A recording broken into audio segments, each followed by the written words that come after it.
Assalamualaikum and hi. Today I and my group would like to present about five well-known management members. First, about Frederick Winslow Taylor was a man known for this method of improving industry efficiency. He was also the first management consultant, and Taylor was also an intellectual leader of the efficient movement, and his ideas were widely understood and highly influenced in the progressive era in 1890 until 1920. He also had encapsulated competency technique in his book, The Principle of Scientific Management, which is in 2001. As we know, Taylor is an expert in management. There is an approach that Taylor was interested me that he settled the money. He believed an employee should get a fair day's pay for a fair day's work, no more and no less. If the employee is unable to reach the target, they the person cannot work at all, because in my opinion, the graduate of today who we knows, we more concerned about the salary they get for their work. In my opinion, this matter is a very important. After all, there are only nowadays the superior or management who pay their employees below the standard which has been prescribed by his government, which result in the working going to strike and happening working running away from their job, because their pay their get is not a commensurate with what job they do. In Malaysia, now we can see the systematic payment of salary according to the grade of grade or approval of the employee is a good example, because with this there will be not a justification in the head of employee, because the payment of salary has been fixed according to grade and approval.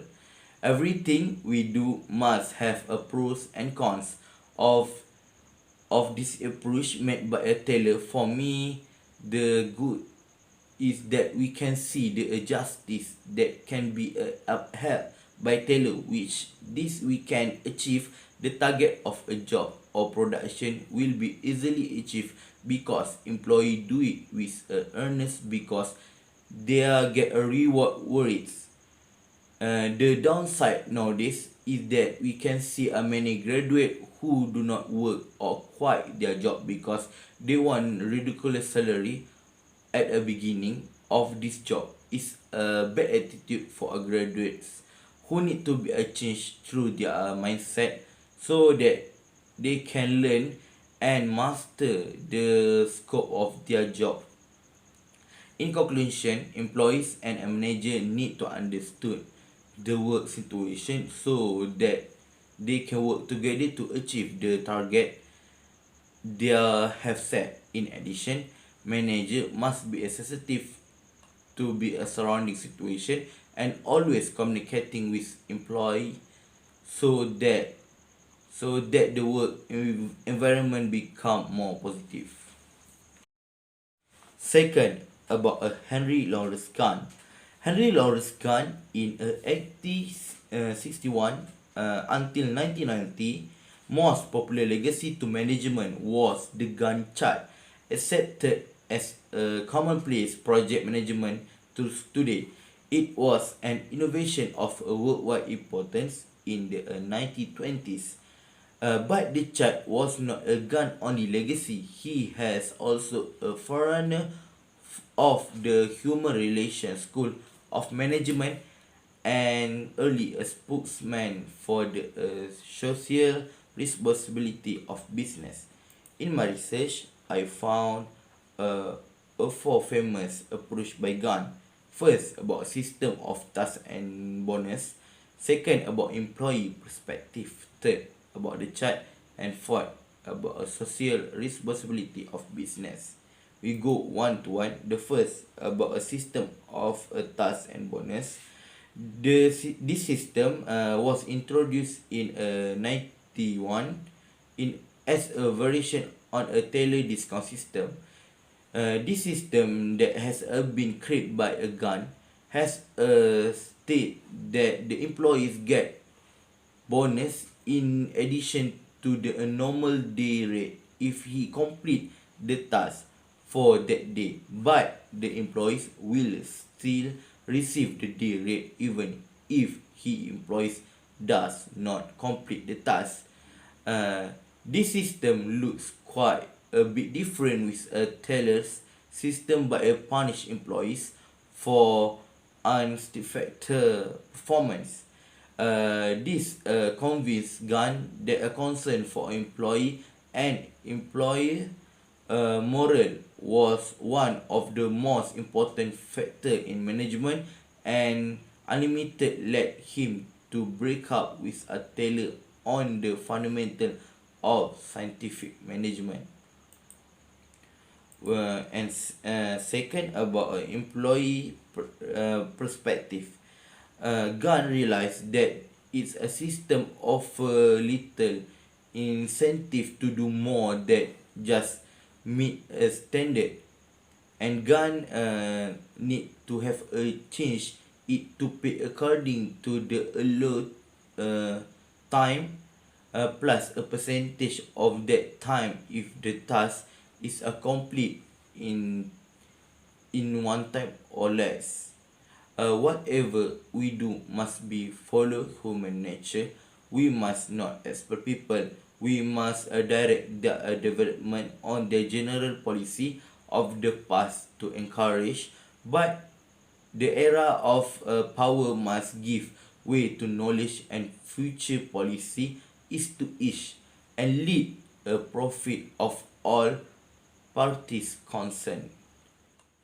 Third, about the chart. The gun bar chart was initial as a humble but efficient mechanism for recording employees' progress against task standard.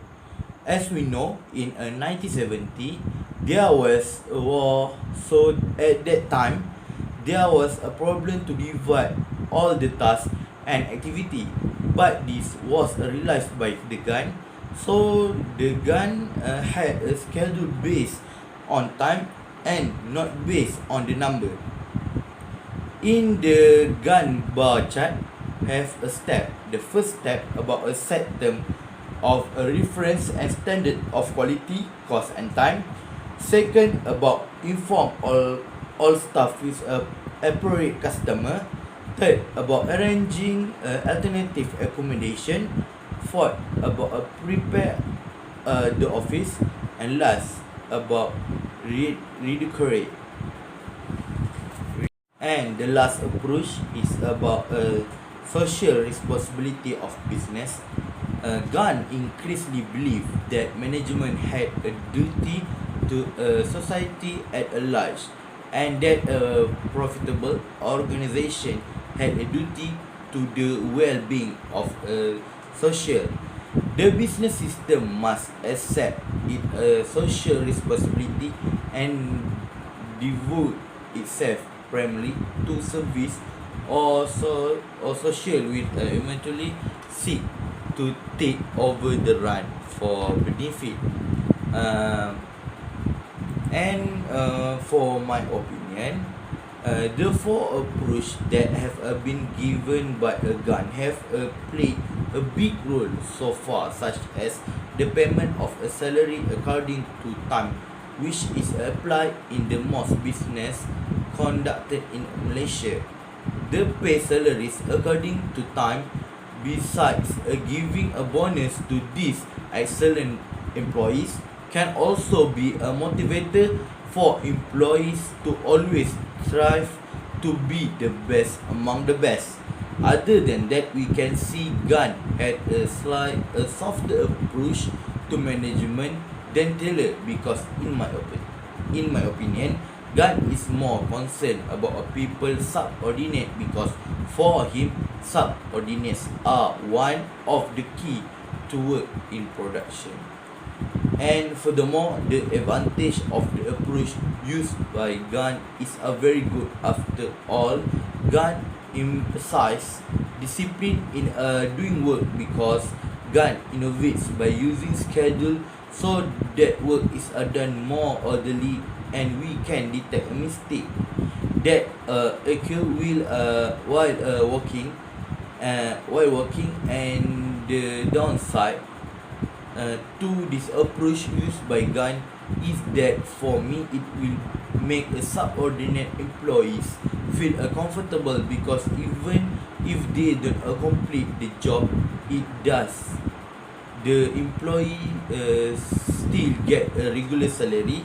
It is different from a tailor punish employees who perform well less brilliant when doing job. Henry Fayol was born in Istanbul in 1841. He started working as an engineer at the prominent mining firm in France when he was 19 years old, at a time when the mining company employed over 1,000 employees. He eventually rose to the position of director. Fayol began to build what he thought to be the 14 most fundamental management principles throughout time. This essential detail how managers should organize and engage with their employees. He presents his 14 principles of manager in the book Administration Industry at General in 1960, 2 years before stepping down as director. Even if the 14 principles aren't mentioned every often nowadays, he considered one of the most influential contributors to the modern notion of management. This is the 14th principle of Henry Fayol. First is division of work. Second is authority. Third is discipline. Fourth is unity of command. Fifth is unity of direction. Sixth is subordination of individual interesting to the general interest. 7 is remuneration. 8 is centralization. 9 is collaboration. 10 is order. 11 is equity. 12 is stability of tenure of personnel. 13 is innovative, and the last one is spirit de corps. Next is viewpoint about the group behavior in today's context. One of Henry Fayol's management principles relating to group behavior is division of labor. This is due to the fact that personnel in practice are trained in a variety of areas. Within knowledge field, several levels of expertise can be identified. Second is Henry Fayol management idea of discipline is like to approach group behavior in the agency. There should be sincerity and honesty, compliance, authority, respect, and observation. This management idea is critical and is viewed as the oil that keeps an organization motor running smoothly.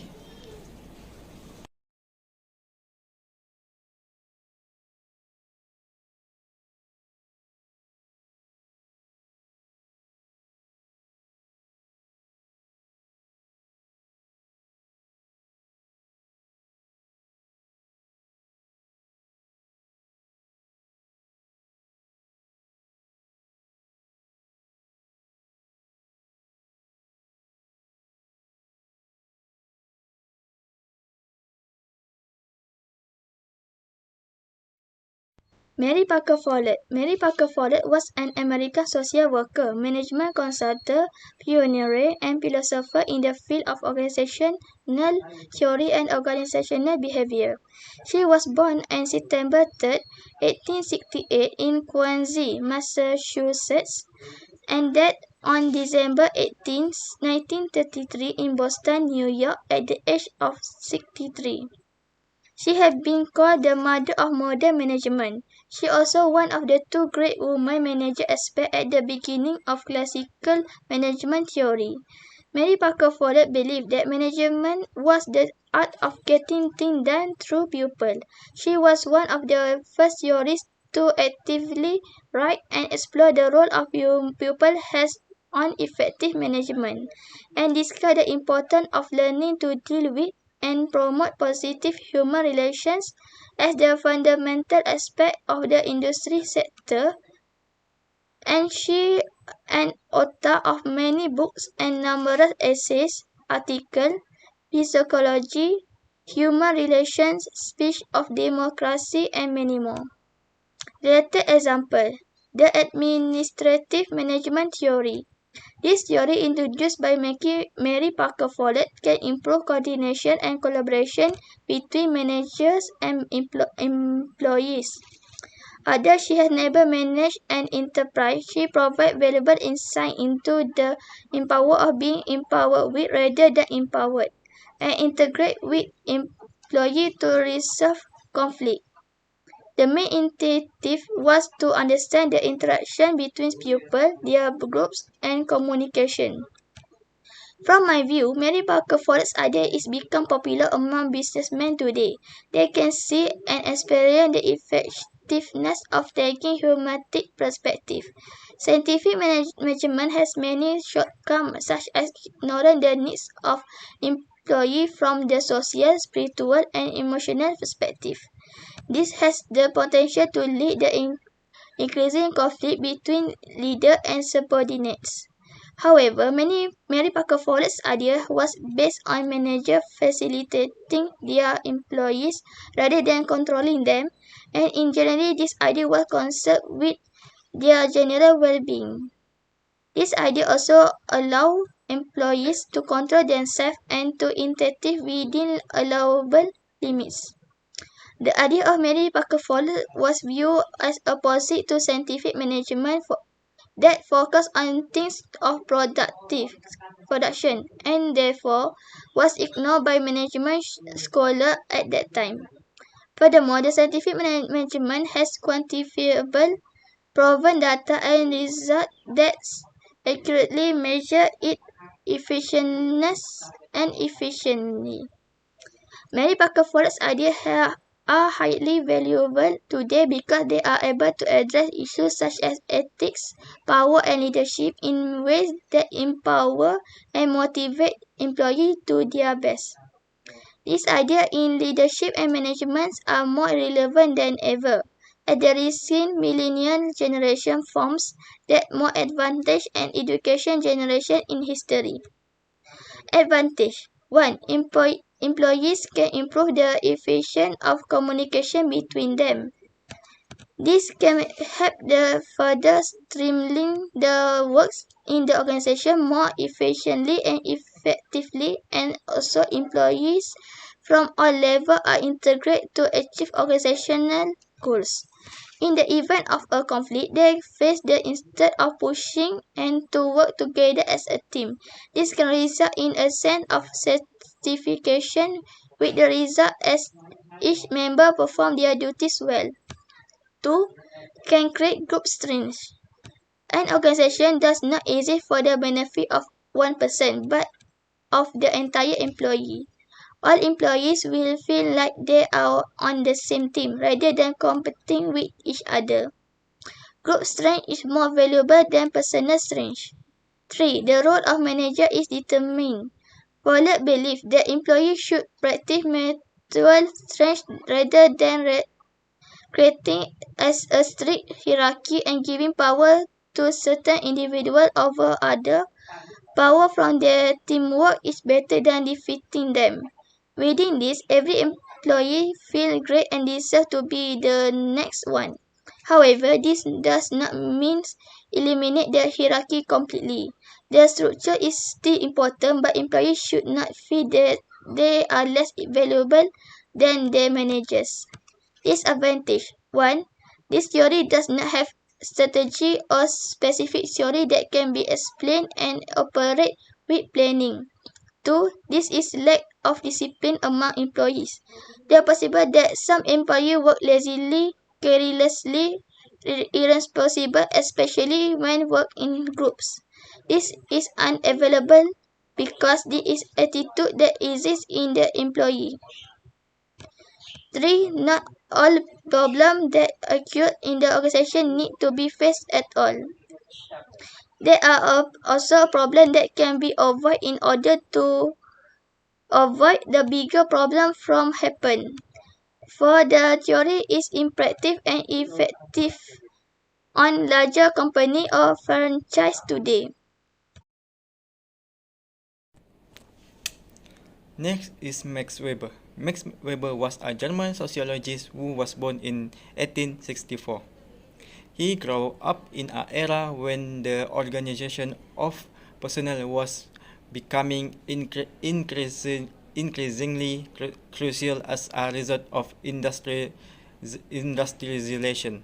Max Weber was able to understand bureaucratic administration from a both of behavioral and struggle perspective. Furthermore, having as a thorough understanding of both ideas will aid manager, leader, and management student in better comprehending in the position. Max Weber attempted to construct a high relation of power and labor division within an organization from a behavioral standpoint. According to the Max, such as a well-organized human connection structure system operate according to the predetermined rules. The focus of the Max Weber bureaucratic management theory. First is accurate record keeping. The bureaucratic management theory of Max Weber was founded on meticulous record keeping. Management are expected to keep meticulous record of all events that occur within the organization according to the Max thesis. Keeping principal record of text can help to minimize any misunderstanding. The second one is the rule of job. The bureaucratic management philosophy of Max Weber focuses on transferring responsibility to subordinates or employees. Weber believed that the task should be assigned to the employee based on the individual's level of competence and competences. The third one is work-related relationship per minute. Weber management philosophy discourages employees from discussing ideas or cooperating during work hour. He does not believe that the workplace is a social gathering.